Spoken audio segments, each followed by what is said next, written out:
We've got 30,000 technologists in this state. We could have so much more. We need to understand and meet this next generation where they are. Because you got to think about not just the skills that we have right now, but what are the skills of the future. Because there's such a large amount of data coming in at you, you have to have a way to process it.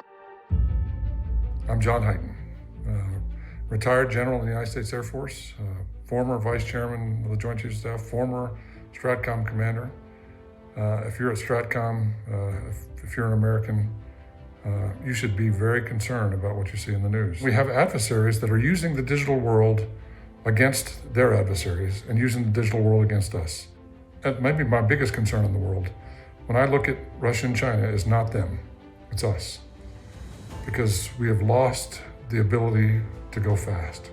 We have to be ready to build software a different way, to build our systems a different way, to defend them a different way. And to be honest, we're not quite there yet. The workforce that we have on our industrial base is not deep. None of the major defense contractors that we all work with have a deep bench of critical engineering talent, and maybe more importantly, critical software talent that we need in order to build those capabilities as we move forward. Because we need to look across the board at what we do and how we train our people, not just the kind of education they need, but how do we motivate them to come to the calling of defending our nation. I don't think we could have asked for a better introduction of the scope of what we're talking about today, or the timeliness and the urgency of this conversation, as we literally are going to build the future and we're going to do it together. The one unique feature of the University of Nebraska is that we are 4 separate universities that work together, and faculty expertise across all of the institutions to meet workforce needs. So we have 145 years of history of being responsive to the workforce needs of the state, the region, and the country, and we continue to do that. And I just want to make sure that you recognize how committed the University of Nebraska system is to this initiative. One of the core reasons we're gathered here today is to ask the question of how can the University of Nebraska help position itself to build that workforce of the future, to take existing employees of our government contractors, existing active military and veterans, etc., and help them get the credentials and the skill sets that they need. As we think about our educational system, how do we assimilate these kids that understand gaming and play these esports?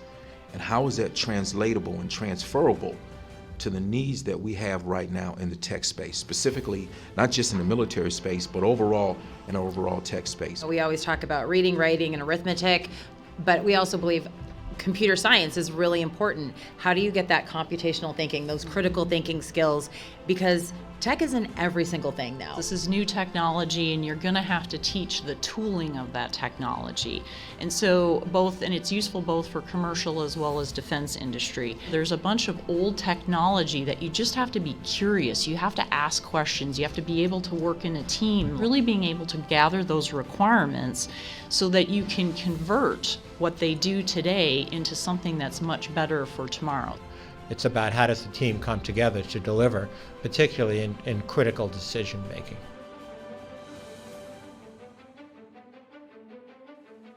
The IXL program is a transformative program, and it's been in the making about 5 to 6 years. The program itself is housed in a wonderful building called the Davis Global Center, which is on the Health Science campus at the University of Nebraska Medical Center. It's a transformative program because the challenge is to take a quantum leap into the future by using modeling, simulation, visualization, and even holographic technologies to advance the way we teach and train our healthcare professionals. We do not have any classrooms at all. Everything in this building is immersive, hands-on, experiential, and interactive. So we've been thinking, how can we support NC3? How can we support our colleagues even at Strategic Command? And we've run a couple of test academies. By listening to everybody, we have put together curriculum that we believe will help serve your needs. This is a certificate. It's more like a professional development certificate of completion, fundamentally as competencies for a rapidly advancing digital world. The Academy itself is proposed as a 10-month sort of hybrid skills-based course. It blends the experience of knowledge transfer from experts in their field with experiential learning by getting them critical thinking, team problem solving around sort of high-level projects that they would be given. And they'd be given these in teams. It would involve learning modeling and simulation skills that seem to be so sorely needed in so many disciplines. The University of Nebraska is really here to help, to get our deans, to get our vice provosts, to get people like Dr. Boyers and her team to rise to the occasion here and to say, what can we do to accelerate this transition? So as we look forward, certainly at the IXL Center, there's a lot of digital work that's done for the medical field. I think we need to do that same experiential type of learning environment for people with things like NC3. Especially things that they've done here at IXL, incredible with AR, VR, and holographic technology. It goes into some of the things we see in the Department of Defense and especially could be moving into NC3, which is modeling and simulation. Everybody needs to be able to test, develop, and model things before they put it into the operational environment. But learning the operational lessons that we need to execute missions like NC3.